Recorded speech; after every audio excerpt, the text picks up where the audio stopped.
Olá, seja bem-vindo ao Sanatório Tricolor TV, no ar com notícias e informações do São Paulo pegando fogo, não tem bombeiro que apague o fogo no São Paulo, é uma chama infernal, o São Paulo está indo rumo ao fundo do poço, São Paulo que não demite esse fracassado do Fernando Diniz, Leco que foi convencido pelos ratos que estão junto com ele, Raí, pastor, esse bando de canalha que não estão nem aí para o São Paulo, que se ele fizer alguma mudança, isso daí vai ser colhido por um próximo presidente do São Paulo e não na gestão, e aí esses vermes estão aí mantendo o Fernando Diniz. Bom, o assunto de hoje, a gente vai falar aí que tem umas notícias aí repercutindo e é algo que chama muito a atenção. Bom, a primeira delas aqui é com relação a esse post aqui do Juan Carlos Osório, que teve uma curtida do Alexandre Pato. E aí, por que essa curtida chamou a atenção? Tá todo mundo aí, né, criticando o Diniz, e aí veio esse post aqui falando, o pessoal reclamava do Osório, fazendo um elogio ao Osório, no caso, o post da página. E aí o Pato foi lá e curtiu. E chama muita atenção, por quê? Porque normalmente jogador não é de sair curtindo, normalmente eles querem deixar aquelas mensagens no ar com essas curtidas. O Pato que teve uma relação aí muito desgastada com o técnico Fernando Diniz, inclusive aqui com o Daniel Alves, que nesse post aqui a gente pode ver, né, que quando ele saiu, que o Daniel Alves fala, né, sejamos fortes aqui nesse mundo de mediocridades, não tem espaço para fracos com vaidades. O clima muito estranho entre os dois. O Pato que está preservando aí, não está falando, porque ele acredita que com a entrada de um novo presidente ele pode estar sim negociando sua volta para o São Paulo. Aí eu gostaria que você, torcedor tricolor, deixe a sua opinião, se você acha que o Pato deve retornar ao São Paulo, isso com um salário condizente com a realidade financeira do clube. Então, com relação ao Pato, é isso, é o Pato curtindo o post de treinadores anteriores. E com relação ao Fernando Diniz, já teve o irmão dele aí fazendo críticas, falando se a culpa era do Pato. Tem muita coisa escondida que quando a verdade aparecer vai deixar todo mundo de cabelo em pé. Se formou uma panela do mal dentro do São Paulo, aí liderada por Fernando Diniz, Raí, Daniel Alves, Reinaldo, toda essa cambada aí que inclusive depois de uma eliminação vexatória, Tonico, põe a imagem aí do Fute-Mesa, o São Paulo eliminado da Libertadores, eles estavam lá às gargalhadas jogando um Fute-Mesa como se nada tivesse acontecido, torcida protestou e eles jogando também um Fute-Mesa às gargalhadas como se nada tivesse acontecendo, assim como a lenda, o Souza pegou e falou, né, que no São Paulo se ganha tá bom, se perde tá bom, eles estão no ritmo da música do Zeca Pagodinho, deixa a vida me levar. O Souza falou que o São Paulo está parecendo uma Disneylandia. Você vê que todo mundo perdeu a paciência, torcedor, lendas, jornalistas setoristas que acompanham o clube, tá todo mundo indignado com essa diretoria, essa manutenção do fracassado Fernando Diniz. E aí, falando em manutenção, um negócio aí, olha, essa notícia aqui é pra gente refletir.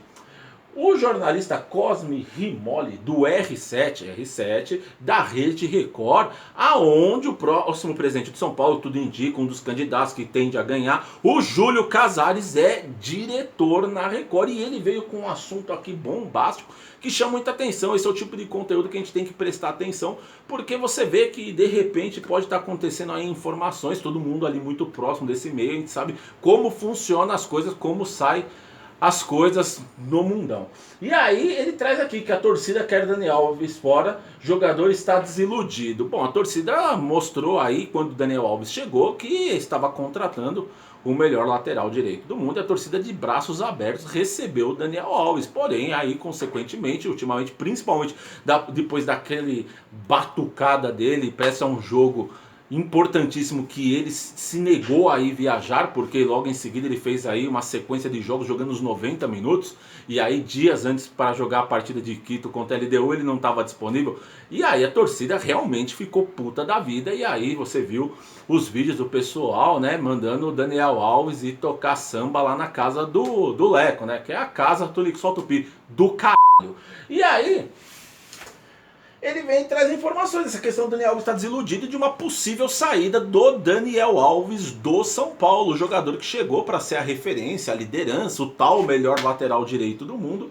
E ele fala um pouco sobre aqui, a gente pegou uns trechos para estar mostrando para você. Ele falou, ó, um dos melhores laterais direitos do mundo no São Paulo exige atuar no meio de campo. E isso daí vem sendo um negócio que está desagradando muito, tanto torcida como na parte interna do clube, na parte de direção, porque se acostumou e viu grandes jogadores no São Paulo, que se precisasse os caras jogavam até no gol, porque os caras não tinham posição, os caras queriam contribuir pro São Paulo, queria estar jogando, tanto que a gente viu jogadores que eram meias virarem laterais, e diversos, e volantes que viraram zagueiros, sabe, o São Paulo não tinha essa, eu escolho, isso, não, o cara vinha pro São Paulo, ele queria vestir a camisa e honrar, não importa onde, ele estava à disposição, diferente do Daniel Alves.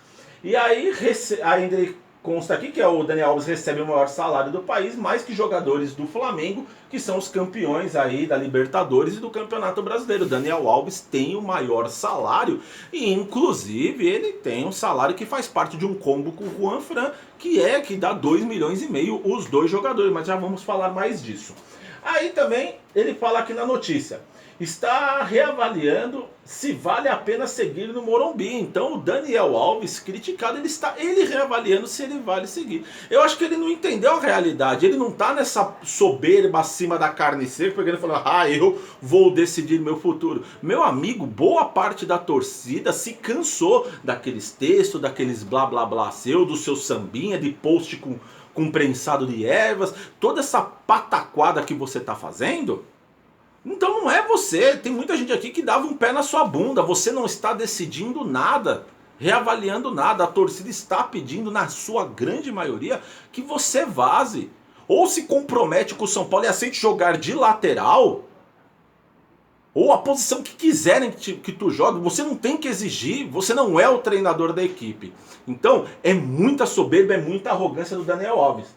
Aí, ó, só que ele não está sendo o líder que prometia. Isso daí é algo que estão questionando muito. E é uma coisa que me admira muito, essa liderança que a mídia inventou do Daniel Alves. O Daniel Alves nunca foi líder em lugar nenhum. No máximo ele foi o líder do samba, da bagunça, da baderna. Porque no Barcelona tinha diversos líderes. Já começava na época dele pelo zagueirão Puyol, aí tinha Xavi, Iniesta, Messi. Tinha muita gente que era líder na frente dele. No Barcelona ele era só o cara que cruzava a bola para o Lionel Messi. E aí a gente vê muito mérito do Messi, porque se os cruzamentos fossem tão bons assim, a gente já tá vendo outros jogadores fazendo gol. Hoje o Daniel Alves no São Paulo tem um índice de precisão de cruzamento igual a de um Reinaldo. Reinaldo que na última partida fez 19 cruzamentos e acertou um. Para você ver como tecnicamente o Daniel Alves está muito mal. E em campo, as atuações pífias dele no meio de campo, né? Isso é algo também que vem chamando a atenção. Aqui a gente não trabalha com a mentira. Se tem números positivos, a gente mostra. Que nem, por exemplo, aqui o Daniel Alves no Paulista, ele teve ótimos números. Não tem por que aqui a gente mentir. Tem muita gente que gosta de mostrar só aquilo que favorece, para falar mal. A gente fala a verdade. No Paulista ele tem bons números. Aí você tem que parar e fazer uma análise. Com quem ele jogou no Paulista?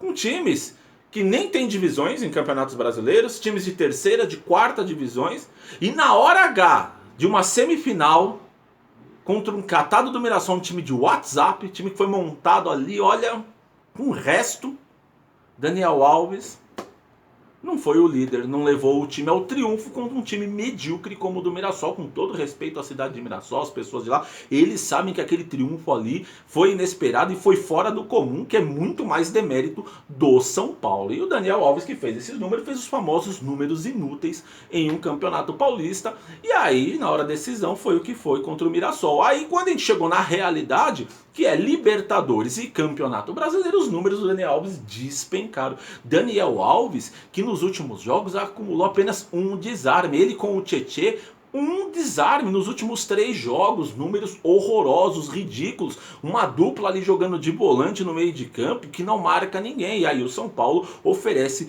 muita oportunidade para os adversários. E aí ele não dando combate, Tietê não dando combate, Reinaldo que vai com a barriga de cadela prenha pro ataque, fica aquele buraco na defesa. O São Paulo tá tomando gol há 10 jogos seguidos, marcas que só aconteceu quando o São Paulo brigou por rebaixamento na época de 2017 com o Dorival Júnior. O pessoal fala muito, mas o Hernanes, mas os números do Hernanes, por incrível que pareça, estou falando de estatística de números, ele contribui mais pro time, por incrível que pareça, nesses jogos de Série A e Libertadores. Ele tem mais chute a gol, só que o problema é que ele não tem mais condição física de jogar como o Diniz quer que ele jogue, como segundo volante, correndo atrás de moleque novo. Mais uma das tentativas de queimar uma pessoa do Fernando Diniz, assim como foi feito com o Alexandre Pato no São Paulo. Então os números do Daniel Alves terríveis. E fora, né, outra questão que vem irritando aí parte da diretoria, a torcida que o Cosme Reoli do R7 comentou, foi que ele fora vem levando uma vida como se nada acontecesse, querendo se divertir enquanto o São Paulo perde. Deixou de ser uma unanimidade no Conselho Deliberativo e o mesmo acontece na diretoria há muito tempo. Então dentro do São Paulo o clima azedou. Quem está ali protegendo ele é o Raí que é parceiro dele, chegado dele, já tinha uma boa relação com ele há muito tempo, inclusive quando o Daniel Alves jogava no PSG. Toda essa baderna, toda essa zona, quem vem segurando tudo isso é o Raí, que é algo que corta o coração do torcedor tricolor, vendo o ídolo que ele foi como jogador, algo que ele ajudou o São Paulo a mudar de patamar. Muita gente põe o mérito nas costas do Raí, mas quem fez esse Raí jogar essa bola fora do comum foi o mestre Tele Santana, que jamais vamos esquecer. Mestre Tele Santana, que fez Cafu o maior lateral direito de todos os tempos, e diversos jogadores que dão depoimentos que o mestre Tele Santana melhorou eles tecnicamente, em cabeceio, em chute, um técnico de verdade. Então o Raí teve sua parcela de contribuição, é por muitos considerado o maior ídolo da história como jogador, porém ele desfrutou de uma fase, de uma era chamada Tele Santana, o mestre inigualável, maravilhoso Tele Santana, que fica aqui o nosso rei, nossa homenagem. Nunca vamos esquecer de você, mestre Tele. E aí a gente fala, mas como é que o Daniel Alves deu tão errado assim no São Paulo? Bom, gente, uma coisa é fato. Algo que já se começa com mentira, com falta de transparência, não vai dar certo. Voltando aqui um pouquinho no tempo, lá pro agosto de 2019, aqui eu não tenho que esconder nada de vocês, está aqui as matérias. Ó, o Benji aqui falando, ó, o São Paulo contratou o melhor lateral direito do mundo. Aí aqui o Globoesporte.com também, Daniel Alves do São Paulo, lateral direito de 33 anos, chegou a um acordo. E aqui, ó, após Daniel Alves, São Paulo contrata o lateral espanhol Juan Fran. Foi aí que começou a mentira, onde tudo começa a dar errado. O São Paulo foi lá, fez aquele oba-oba, a mídia repercutia, discutia na época. Mas como vai jogar os dois? Aí falar, não, vão revezar devido ao calendário. Ninguém imaginava um Daniel Alves atuando de meio campista, de camisa 10. E aí, o que aconteceu? Ele recebeu a camisa 10 e logo de cara, de vez assumir, não, vou jogar de meia, não, é por causa do Raí, todo aquele blá blá blá, foi se construindo uma imagem. E um Juan Fran, jogador de Europa, com status de ter jogado lá fora, mas que sempre foi um jogador mais defensivo, de Atlético de Madrid, e inclusive jogou muitos anos no Atlético de Madrid, quando o Atlético de Madrid não era tudo aquilo, depois da era Simeone, que sim, deu uma decolada o Atlético de Madrid, e mesmo assim não é primeira força do futebol europeu. É um time que é muito treinado e joga numa característica do Simeone, que ele consegue avançar em mata-matas, mas nesse tempo todo você viu que ele conquistou um campeonato espanhol. Tudo bem que tem grande mérito, porque ganhar de Barcelona e Real Madrid lá é muito difícil, mas convenhamos, é todo um entorno, e tinham jogadores muito espetaculares nesse time que fizeram a diferença junto com um ótimo treinador Simeone. Um treinador faz muita diferença, a gente tá vendo que a gente tá sofrendo com o Diniz. E aí você foi enganado, torcedor, porque tudo começou com essa grande mentira. Contratou-se o melhor lateral direito do mundo, já com Daniel Alves falando para a diretoria que ele exigia jogar no meio de campo, algo que foi aí depois confirmado por Daniel Alves. E aí Daniel Alves vem, chega, tem adaptação, tudo, aquele oba-oba, ele tinha feito uma ótima Copa América, é o Daniel Alves, grandes títulos, então tudo tende a começar bem. Porém, aí vem um campeonato paulista, nível técnico fraquíssimo, o jogador se destaca mesmo, jogando no meio de campo. Convenhamos, ele estava jogando no futebol europeu, no melhor futebol do mundo. Ele vai jogar contra timecos do campeonato paulista. Ele não vai se destacar? Vai. Só que aí a parte da liderança, que ele nunca foi líder, nem em Barcelona, nem em Juventus, nem em PSG, nem na seleção brasileira. A seleção brasileira com Daniel Alves acumulou aí diversos fracassos. Nem lá ele foi líder. E aí ele veio para ser o líder do São Paulo, algo que foi construído por uma mídia devido às vitórias que ele teve de títulos. Mas convenhamos, Daniel Alves nunca foi o protagonista. Todos os clubes que ele foi campeão, ele era o coadjuvante. Quando ele assumiu o papel de protagonista, como foi no São Paulo, foi esse fiasco que não conseguiu ganhar nem de um Mirassol. Aí ele fez esses bons números no Paulista, ok. Terceira, quarta divisão, melhor lateral, seleção do Campeonato Paulista, grande bosta, né, gente? Depois de eliminar o Mirassol. Mas os passapanos aí tava se vangloriando que o problema não é Daniel Alves. Ok. Aí fomos para Campeonato Brasileiro e Taça Libertadores. Aí um jogo mais difícil, mais pegado. E aí o Daniel Alves veio ladeira abaixo, um nível de desarme baixíssimo, precisão de cruzamento despencou.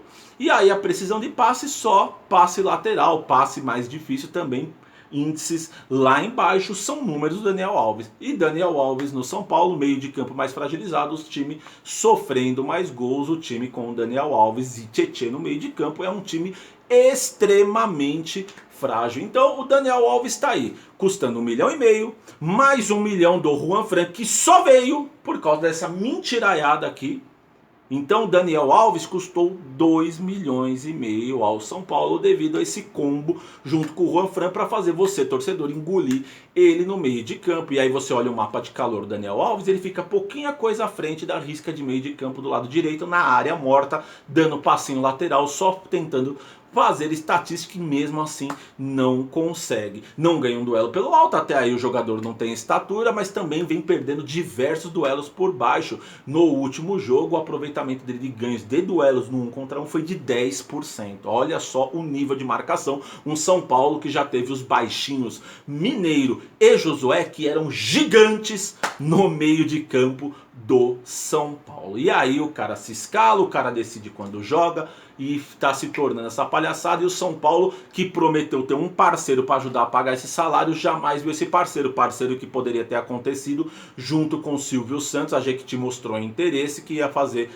o patrocínio do Pato e dele inclusive podia ter o patrocínio de camisa, conforme foi noticiado. Com tudo que aprontaram para cima do Pato, o Silvio Santos com o grupo Jequiti pulou fora e o São Paulo veio a ver navios. Então, por muita vaidade, o São Paulo foi prejudicado dentro de campo, perdendo jogador, foi prejudicado fora de campo, perdendo patrocinador e alguém que arcar esse salário milionário de um jogador que chegou aos 36 anos e vai receber 1,5 milhão até seus 39 anos, caso ele prossiga no São Paulo. E o jogador já com um ano de clube já mostra uma descendente na carreira e em nível de disposição em campo não está contribuindo absolutamente nada. Um jogador que está saindo muito caro. E aí vem essa notícia do R7, onde tem o Júlio Casares trabalhando lá na Record, que começa essas informações que o Daniel Alves está pensando em sair do São Paulo, em reavaliar isso aí. Essas são as informações que a gente obteve aí,